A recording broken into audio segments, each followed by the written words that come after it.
Well. 3 of these 70 amp hour AGM batteries were good, but 4 of them plus this additional 100 amp hour AGM battery that I've been wanting to put into a use for ages. This was the one that I was originally using to power the car while the alternator was down.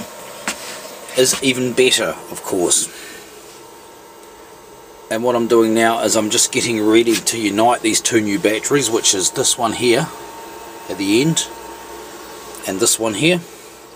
I've already made the connections up. I've ran the negatives through to here using one of those thick copper interconnects that I took off the original day batteries, and I've made up this one here, which doesn't need to be as thick because it's the end of the line to go from the positive terminal over to there.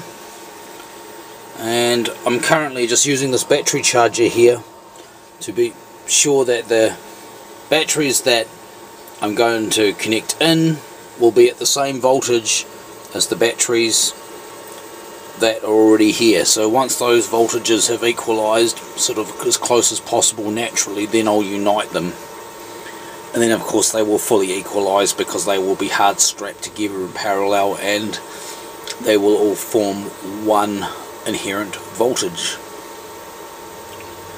People may think, well, what are you doing connecting a 100 amp hour battery here in parallel with 70 amp hour? Isn't that bad? No, it's not a problem at all. This is an AGM battery, and these are AGM batteries, so they're the same, well, lead acid chemistry and the same sort of physical construction. So the only difference is this is a bigger battery, so it's got a little bit more grunt. So it'll give a little bit more current on the discharge and it'll take a little bit more on the charge.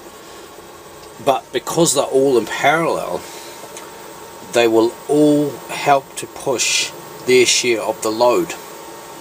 This would be a problem if we were connecting this in series with a different size battery.